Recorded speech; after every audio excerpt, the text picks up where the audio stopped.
So today we'll be talking about three of the major periodic trends that exist in the periodic table. Electron affinity versus ionization energies versus electronegativity and how they're all interconnected. But before we start, I should define the octet rule. The octet rule is when atoms lose or gain electrons in order to fill their valence or most outer shell. Because electrons are negative charged, the atom becomes positive when it loses and negative when it gains.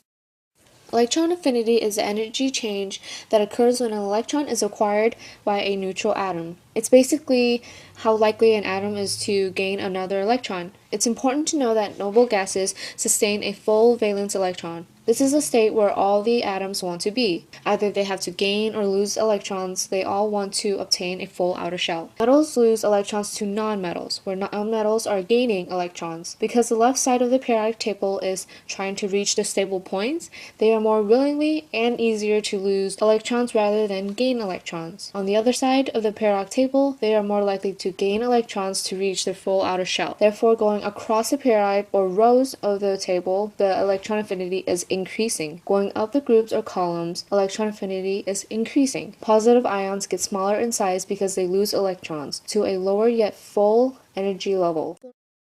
To start off, electronegativity is a measure of the ability of an atom in a chemical compound to attract electrons from another atom in the compound. So basically, it's measuring the compatibility of electrons between two elements. American chemist Linus Pauling came up with a scale to measure an atom's ability to attract electrons. As for the periodic table, the electronegativity tends to increase across each period, with allowance of exceptions. Alkali and alkaline earth metals have the lowest electronegativity, while halogens, along with nitrogen and oxygen, have the highest. The bottom left portion of the periodic table has the lowest electronegativity, while the upper right portion contains higher values. However, some noble gases don't form compounds, therefore having no electronegativities.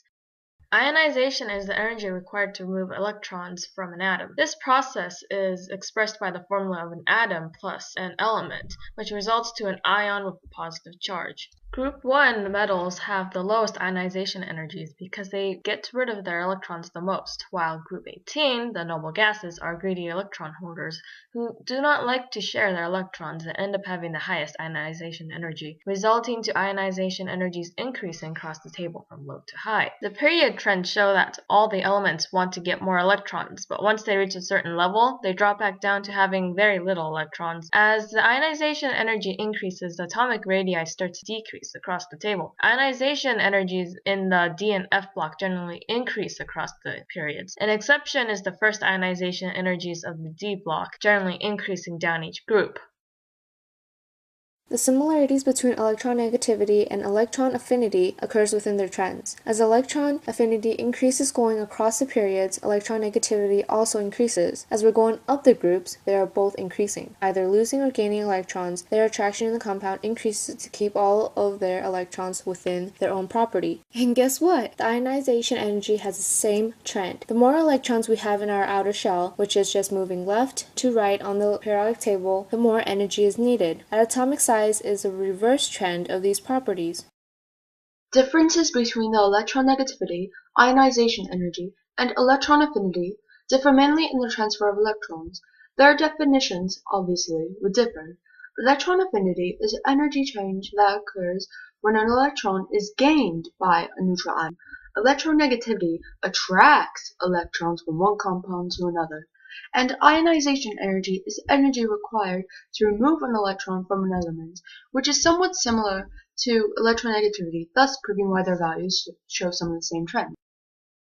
Atomic radius is defined by half the distance between two nuclei of the atom. Atomic radii generally decreases as they move along the periods of the table. As electrons add to the s and p sublevels, the nuclei starts to get closer and closer together, creating a larger charge and the decreasing of the atomic radii. The atomic radii in group 1 element usually increase and have the main level located farther from the nucleus. In general, atomic radii of the main group elements increase down a group.